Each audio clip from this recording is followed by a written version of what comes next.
RSS की शाखाओं की तरह या विश्व हिंदू परिषद और बजरंग दल की शाखाओं की तरह जो है, या कैंप लगा करके वहां पर बंदूकें चलाने की और बम बनाने की और बम फोड़ने की और आग लगाने की वहां ट्रेनिंग नहीं दी जाती। ये एक्सपोज हो गया है पूरी तरह से कई साल से कि आरएसएस एक मुस्लिम दुश्मन तंजीम है। उसी को धोने के लिए मोहन भागवत मस्जिद मदरसे का इस्तेमाल करके लोगों को धोखा देना चाह रहे हैं। अब तलक की आपकी जो कारकर्दगी है वो मुस्लिम दुश्मनी के सिवाय तो कुछ नहीं है, मुसलमानों को मिटाने के अलावा तो कुछ नहीं है। आप जरा जरा से बहाने लेकर के जो है मुसलमानों के घरों को, उनके इदारों को, मदरसों को तोड़ रहे हैं। आप बुलडोजर चलाया आपने। आप उन घटिया लोगों को वहां भेज करके जो है, प्राइमरी क्लास से भी छोटे बच्चे हैं वो, इस देश के राष्ट्रपति का क्या नाम है, अरे मैं कहता हूँ स्कूलों के बच्चों से जरा जाकर के आप कहलवा के दिखा दीजिए। ज्योति मुर्मू का नाम जो है आप जरा लिवा करके दिखा दीजिए, कितने बच्चों से लिवा दें। दुनिया की आंखों में धूल झोंकने के लिए मोहन भागवत साहब मस्जिद और मदरसे का इस्तेमाल कर रहे हैं।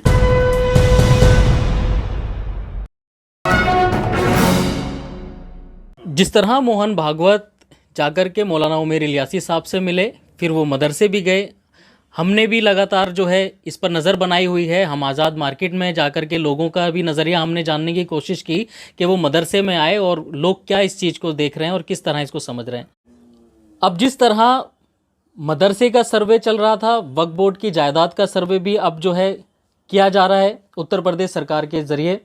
और ऐसे में मोहन भागवत ने एक नया मुद्दा खड़ा कर दिया है मौलाना उमेर इलियासी साहब से मुलाकात करने के बाद और मस्जिद और मदरसे में जाने के बाद।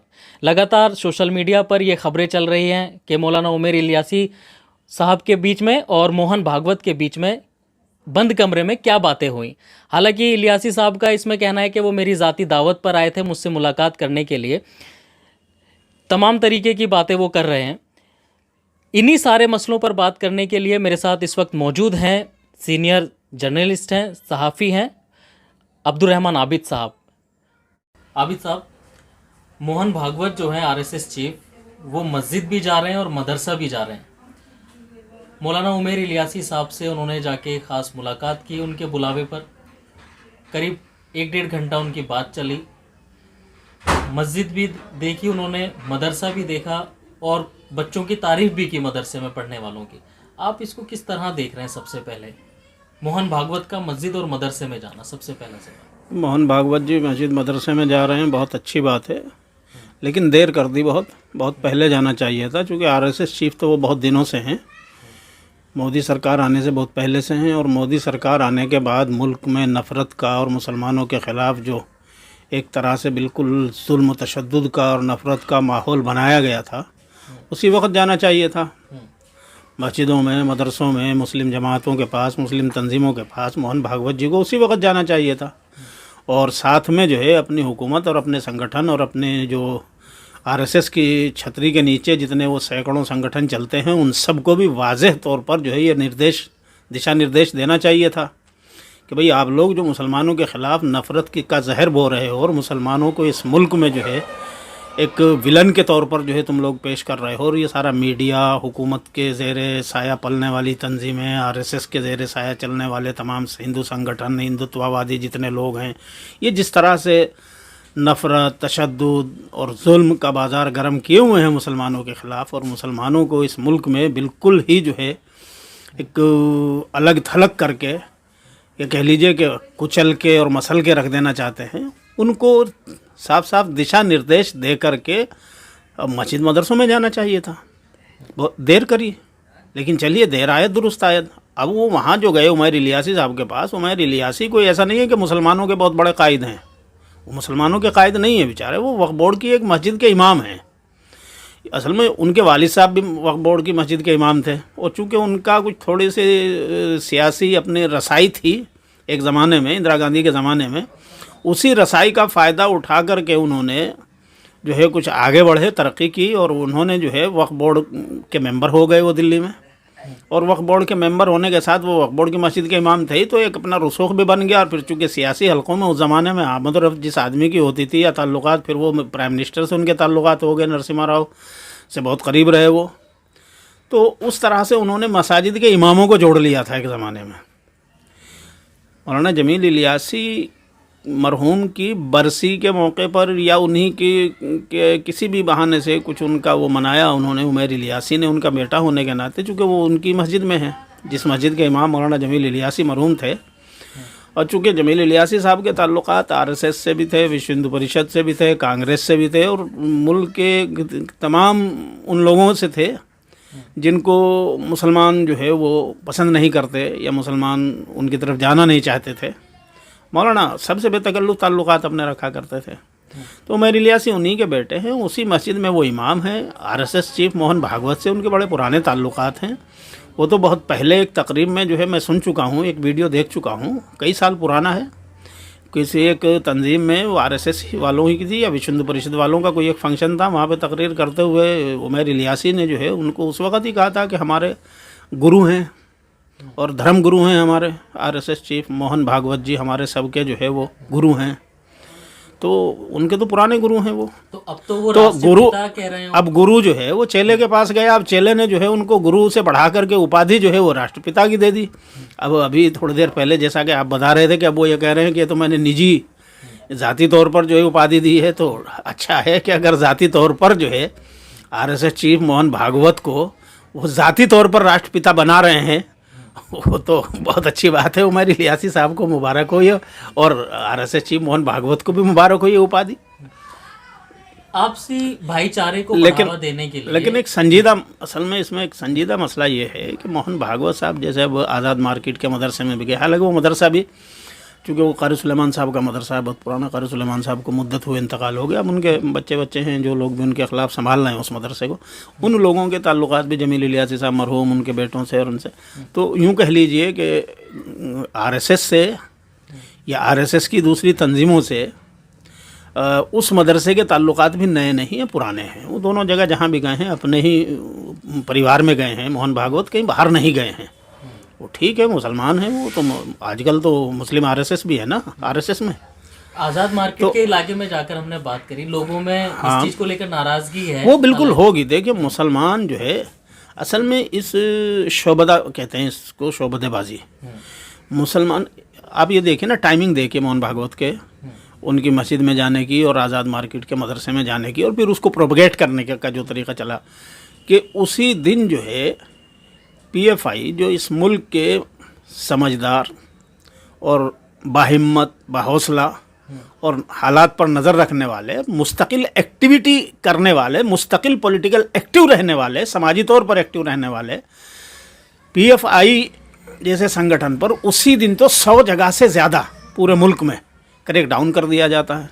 और उसी वक्त जो है मोहन भागवत साहब दुनिया की आंखों में धूल झोंकने के लिए, और ख़ास तौर से गल्फ़ में या कहिए मुस्लिम जगत में, और अमेरिका को भी थोड़ा दिखाने के लिए, चूँकि मुस्लिम जगत के साथ अमेरिका की भी वाबस्तगियाँ हैं अपने पॉलिटिकल मफादात, तो एक तरह से दुनिया की आंखों में धूल झोंकने के लिए मोहन भागवत साहब मस्जिद और मदरसे का इस्तेमाल कर रहे हैं, ताकि दुनिया को ये बताया जा सके कि साहब लोग, चूँकि ये एक्सपोज हो गया है पूरी तरह से कई साल से कि आरएसएस एक मुस्लिम दुश्मन तंजीम है, और आरएसएस की छतरी के नीचे पलने वाली और काम करने वाली सैकड़ों तंजीमें जो हैं वो दिन रात मुसलसल मुसलमानों के ख़िलाफ़ जुल्म, तशद्दुद, मार पीट, तोड़ फोड़, इल्ज़ाम तराशियाँ, और जिस तरह का जो भी मतलब घटिया नफ़रत और उसका बाज़ार गर्म किया जा सकता है वो सब करे हुए हैं। यानी मुसलमानों की नस्ल कुशी का माहौल एक तरह से उन्होंने बनाया हुआ है। अब उसमें जो है,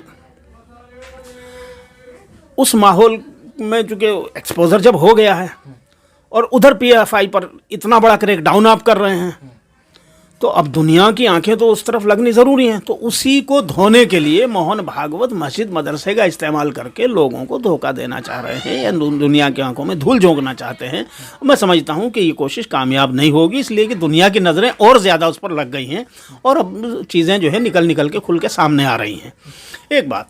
दूसरी चीज़ ये है कि वाकई अगर आप मदरसे को जानना चाहते हैं, मदरसों के ताल्लुक़ से आपको इतनी हमदर्दी पैदा हुई है और मस्जिदों से, तो इन मस्जिदों और मदरसों से तो आपकी वाबस्तगी और आपके मुस्लिम आरएसएस की वाबस्तगी बहुत पुराने ज़माने से। सैकड़ों मौलवी जो है मदरसों ही के पढ़े हुए जो है मुस्लिम आरएसएस में काम कर रहे हैं तनख्वाहों पर।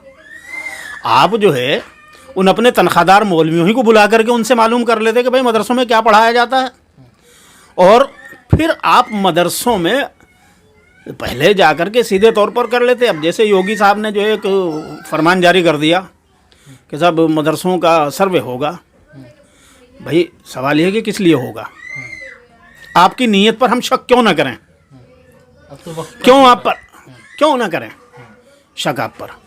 अब तलक की आपकी जो कारकर्दगी है वो मुस्लिम दुश्मनी के सिवाय तो कुछ नहीं है, मुसलमानों को मिटाने के अलावा तो कुछ नहीं है। आप ज़रा ज़रा से बहाने लेकर के जो है मुसलमानों के घरों को, उनके इदारों को, मदरसों को तोड़ रहे हैं। आप बुलडोज़र चलाया आपने कुछ भी बहाना गढ़ के। तो सवाल ये है कि आपकी नीयत पर हम क्यों भरोसा करें? आपने मदरसों का तो भागवत जी पहले योगी साहब से बात करते कि भाई ये क्या तुम कर रहे हो। पहले योगी को भी साथ लेते और ख़ुद भी जाते, मदरसे 10-20 मदरसों का यूपी ही में दौरा कर लेते और वहाँ जा करके वहाँ के जिम्मेदार असातिज़ा से, कमेटियों से मिल करके बैठ करके मालूम कर लेते और अपने सामने क्लास में बैठ करके सुन लेते कि क्या पढ़ाया जाता है। ये थोड़ा ही ना कि आप घटिया किस्म के बिकाऊ बदमाशी करने वाले गोदी मीडिया के लोगों को वहाँ भेज करके, जो नफ़रत पिछले 8-7 सालों से जिन्होंने इस मुल्क में नफ़रत का जहर फैलाया है और आग लगाई है समाज में, आप उन घटिया लोगों को वहाँ भेज करके जो है वो प्राइमरी क्लास से भी छोटे बच्चे हैं वो, इनसे इस देश के राष्ट्रपति का क्या नाम है? अरे मैं कहता हूँ स्कूलों के बच्चों से ज़रा जा करके आप कहलवा के दिखा दीजिए। ज्योति मुर्मू का नाम जो है आप ज़रा लिवा करके दिखा दीजिए, कितने बच्चों से लिवा देंगे। लेकिन एक ड्रामा आपको जो है खड़ा करना है, मदरसों को नीचा दिखाना, मुसलमानों को जलील करना, मदरसों के ख़िलाफ़ आपको एक प्रोपेगेंडा क्या बल्कि एक तरह से दौरानी एक परसेप्शन गढ़ना, आप उसको जो है मैं कह रहा हूँ, आप एक परसेप्शन गढ़ने के लिए मदरसों के ख़िलाफ़ ये सारी ड्रामेबाजी हो रही है। तो मोहन भागवत जी आपको चाहिए था कि आप योगी आदित्यनाथ को कहते कि भाई ख़बरदार, मैं जा रहा हूँ खुद मदरसों में, मैं यूपी के 10 मदरसों का, बड़े मदरसों का दौरा, आप जाइए दारुल देवबंद। दारुल कोई आपको मना कर रहा है? इंद्रिश कुमार भी तो गए थे।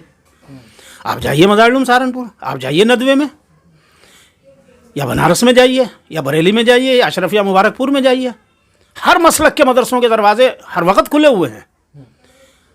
वहाँ खुले तौर पर तालीम होती है, दरवाजे बंद करके वहाँ आरएसएस की शाखाओं की तरह या विश्व हिंदू परिषद और बजरंग दल की शाखाओं की तरह जो है, या कैंप लगा करके वहाँ पर बंदूकें चलाने की और बम बनाने की और बम फोड़ने की और आग लगाने की वहाँ ट्रेनिंग नहीं दी जाती। ये काम तो आरएसएस के छतरी के नीचे पलने वाले संगठनों में किया जाता है, जो आप मदरसों के और मुसलमानों के जिम्मे लगवाना में लगे हुए हैं कि अगर जब मदरसों का सर्वे हो रहा है तो वहीं आश्रमों का भी होना चाहिए, गुरुकुल का भी होना चाहिए। लोग ऐसी मांग नहीं, मैं तो कहता हूँ कि आप किसी का भी कराइए। सवाल ये है, दूसरा फिर आप दलील सरकार ये दे रही है यूपी की कि साहब हम तो इसलिए करा रहे हैं कि मदरसों की हम उन्नति चाहते हैं, मदरसों में फला चाहते हैं। सवाल ये है कि जिन 4,500 या 16,000 मदरसों को आपने पहले जो है मदरसा बोर्ड से जोड़ करके सरकार से जोड़ा था, क्या आपने उनको तरक्की के रास्ते पर डाल दिया? क्या उनकी तरक्की हो गई? क्या आपने उनके टीचर्स की तनख्वाहें सबकी दे दी? पिछले 55 महीनों से उनकी तनख्वाहें जो रुकी पड़ी हुई हैं वो क्या है? क्या आपने वहाँ के सारे कमज़ोरियाँ, बिल्डिंगें बना दी, सारी वहाँ हर तरह की सहूलतें आपने दे दी क्या? फिर उनके अलावा मैं पूछता हूँ, जो सरकारी बाकायदा सरकारी स्कूल हैं, चाहे वो प्राइमरी स्कूल हों, चाहे वो सीनियर सेकेंडरी सतह के स्कूल हों, क्या उन स्कूलों में आपने जितने टीचरों की रिक्वायरमेंट है वो भर्ती कर दी है? जितने बच्चे वहाँ पढ़ते हैं, क्या उन बच्चों के लिए जितनी रिक्वायरमेंट सब चीज़ों की वो दे दी? क्या आप उन स्कूलों के इंफ्रास्ट्रक्चर में जिन चीज़ों की ज़रूरत थी वो सारी आपने पूरी कर दी?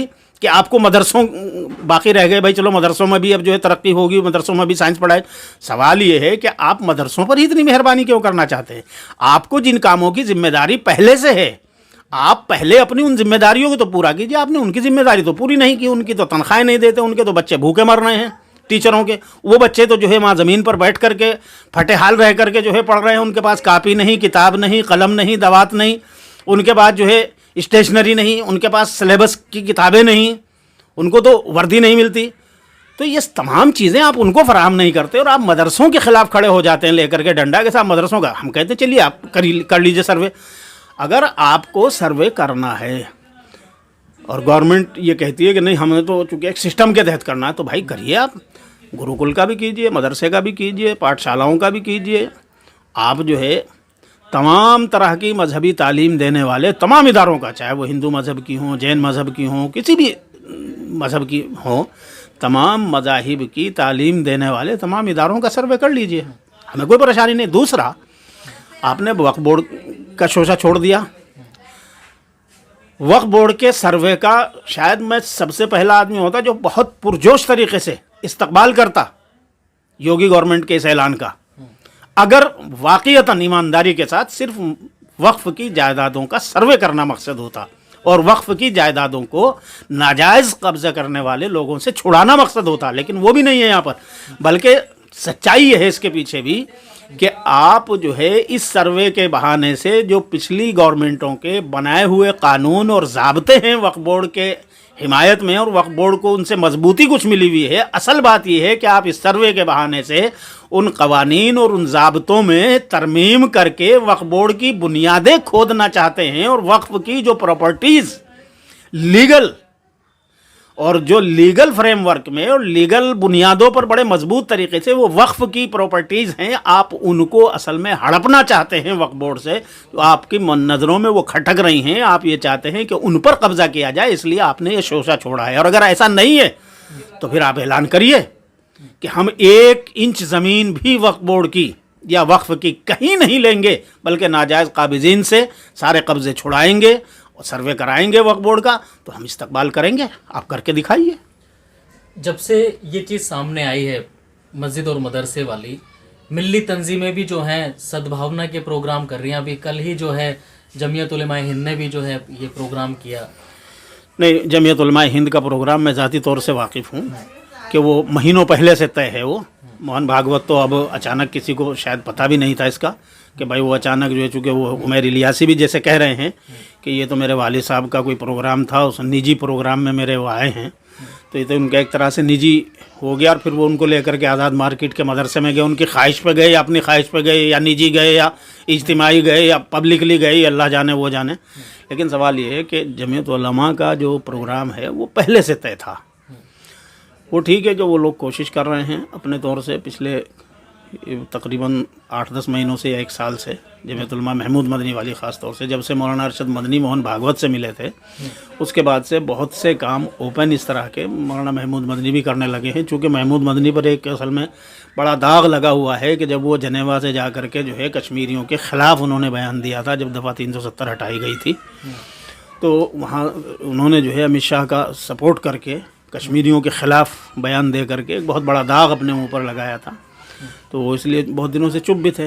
अब वो भी लगे हुए हैं इस काम में कि थोड़ा सा हिंदू मुस्लिम की जो नफ़रत की खाई है शायद उसको कुछ दूर करें या अपना जो भी बहरहाल है। लेकिन उनका प्रोग्राम ये पहले से तयशुदा है कि वो इस तरह के जो है वो चला रहे हैं। लेकिन इस प्रोग्राम की इफादियत भी उसी वक्त है कि जब इस प्रोग्राम के तहत हिंदू इलाक़ों में प्रोग्राम हो, मुसलमानों के इलाक़ों में, और मुसलमानों को शरीक करके कौमी एकता, सद्भावना, भाईचारा 40-45 साल तो हमें हो गए देखते हुए। तमाम मुस्लिम इलाक़ों में जो है बड़े बड़े हॉल, कॉन्फ्रेंस, जलसे, जुलूस, शंकराचार्य, साधु, संत, महंत, स्वामी, सन्यासी, तमाम तरह के लोगों को बुलाया जाता है। उनके बड़े ज़ोरदार तरीके के भाषण होते हैं और वो भाषण करके चले जाते हैं। लेकिन जितनी तादाद उन भाषण करने वाले लोगों की है इन पिछले 40 साल में, आज तक उतने आम हिंदू भी वो तैयार नहीं कर पाए कौमी एकता, सद्भावना और आपसी भाईचारे के लिए। तो असल बात यह है कि ये प्रोग्राम जो हैं हिंदू इलाक़ों में होने चाहिए। चूँकि नफ़रत का जहर जो बोया गया है, नफ़रत की खेती जो हो रही है, अंधी नफ़रत जो बोई जा रही है वो हिंदुओं में बोई जा रही है। हिंदुओं के इलाक़ों में ये प्रोग्राम होने चाहिए और हिंदू आवाम की उनमें शिरकत होनी चाहिए। उनमें मुसलमान मौलाना भी शरीक रहें, मुसलमान दानिश्वर भी शरीक रहें, और दूसरे मुसलमान जो मजहबी तबका है और जमीयत उलमा की क़यादत है वो तो रह ही रहेगी। लेकिन ये उसका फ़ायदा जब ही होगा जब ये हिंदुओं के इलाक़ों में हो और हिंदुओं की सरकर्दगी में हो। बड़े जो सही मानों में बड़े नुमाइंदे हैं हिंदू धर्म के और हिंदुओं के, वो लोग जो इसकी सरपरस्ती करें। मोहन भागवत साहब इसकी सरपरस्ती करें, अपने बड़े से 10-5 लोगों को लगा दें कि भाई वो इसमें लगें और हिंदू इलाक़ों में ये काम किया जाए। मौलाना अरशद मदनी से की भी जब मुलाकात हुई थी तो उस वक्त मौलाना अरशद मदनी ने जो बयान दिया था, उन्होंने कहा था कि मोहन भागवत ने ये वादा किया है कि वो हिंदुओं में काम करेंगे, हिंदू मुस्लिम एकता के लिए, आपस के भाईचारे के लिए और मुल्क की सालमियत और इत्तेहाद के लिए। तो मैं समझता हूँ कि ये बेहतरीन मौका है मोहन भागवत साहब अपने हिंदू इलाक़ों में जो है अब इस तरह के प्रोग्राम जमीयत उलमा ही के उस पर कराएँ। जमीयत उलमा वाले जो है उनका कोऑपरेट कर ही रहे हैं, सद्भावना एकता प्रोग्राम कर रहे हैं, तो ये हिंदू इलाकों में होने चाहिए। इनका फ़ायदा मुल्क को होगा, वाक़ईतन मुल्क इससे जो है अच्छे हालात में आएगा, अच्छी सूरत हाल बनेगी, आपस में जो है ये नफ़रत का और जुल्म तशद्दुद का रास्ता बंद होगा, और दुनिया में भी जो बदनामी और जलालत इस मुल्क की और आरएसएस की हुई है, और आरएसएस की तंजीमों की हुई है, और बीजेपी की हुई है। अब देखिए, बेहयाई और बेशर्मी का किसी के पास कोई इलाज नहीं है, क्योंकि वो कहते हैं ना कि जब आदमी बेशर्म हो जाता है तो आप उसका जो है एक नाक कटता है, वो कहता है मेरा नाक का तुम्हारा का नाक लंबा है, मैं नाक कटा थोड़ा ही हूँ। तो इसलिए जो है बेहयाई का तो किसी के पास कोई इलाज नहीं। लेकिन सच्ची बात यह है कि बीजेपी, आरएसएस और इनकी वजह से पूरा मुल्क जो है दुनिया के सामने जलील हुआ है, रुसवा हुआ है। इस रुसवाई और जलालत को धोने का तरीका यही है कि आज हिंदुओं के इलाकों में जो है इस तरह के सद्भावना, एकता और आपस के तालमेल के प्रोग्राम होने चाहिए। उनको आरएसएस वाले आगे बढ़ाएं, बीजेपी वाले आगे बढ़ाएं, कोई और आगे बढ़ाए, आश्रमों वाले लोग आगे बढ़ाएं, तो उनको बढ़ाना चाहिए। और मुसलमानों को, जमीयत उलमा को उसमें खड़ा होना चाहिए। लगातार इसको देखा जा रहा है कि ये बहुत अच्छा कार्यक्रम किया जा रहा है, सद्भावना की बातें की जा रही हैं। लगातार मिल्ली तंजीमें भी जो हैं, जो इस्लामिक तंजीमें हैं, जैसे जमीयत उलमाए हिंद ने भी जो है अपना प्रोग्राम चलाया हुआ है सद्भावना का, वो पूरे मुल्क में जो है आपसी भाईचारे का पैगाम देने की बातें कर रही हैं, जिसमें मौलाना हकीमुद्दीन कासमी साहब ने कल न्यूज़ MX से बात करते हुए बताया कि हम 12 लोगों की जो है इसमें टीम बनाएंगे, जिसमें 6 मुसलमान लीडर होंगे, कौम के जो ज़िम्मेदार लोग हैं, आलिम होंगे, और 6 जो गैर मुस्लिम हैं, हिंदू मज़हब के लोग होंगे, और वो जाकर के लोगों के बीच में प्रोग्राम करेंगे, आपसी भाईचारे का, मोहब्बत का पैगाम देंगे। लेकिन जिस तरह अब्दुर्रहमान आबिद साहब ने कहा है कि ये प्रोग्राम गैर मुस्लिमों के इलाके में होने चाहिए, हिंदू बस्ती वाले इलाकों में होने चाहिए, उन इलाकों में उन लोगों के बीच में जहां पर मस्जिद और मदरसे को लेकर के और मुसलमानों को लेकर के नफ़रत का बीज बोया जा रहा है। पिछले कई सालों से लगातार मस्जिदों को निशाना बनाया जा रहा है, मदरसों को निशाना बनाया जा रहा है। जिन लोगों के बीच में जहर बोने का काम कुछ समाजी संगठनों ने किया है, जो कट्टरवादी लोग हैं, हिंदुत्व की जो बात करते हैं, अब जिम्मेदारी इन दोनों लोगों की जो है वो यही है कि ये जाएं, लोगों के बीच में जाकर के इस प्रोग्राम को करें, और लोगों में अगर यही है कि मोहब्बत का पैगाम देना चाहते हैं, तो अब ये ज़मीनी स्तर पर ये चीज़ नज़र भी आनी चाहिए। प्रचार के लिए या सिर्फ एक जब कोई प्रोग्राम चलता है उसकी सुर्खियां बटोरने के लिए हम देखते हैं कि लगातार ये कार्यक्रम किए जाते हैं, लेकिन इसकी ज़मीनी हकीकत तभी नज़र आएगी जब ये प्रोग्राम, इस तरीके के सद्भावना कार्यक्रम ज़मीन पर उतरने के लिए तैयार होंगे और हमें देखने के लिए मिलेंगे। दिल्ली से न्यूज़ MX के लिए मैं अब्दुल वाजिद चिश्ती निज़ामी।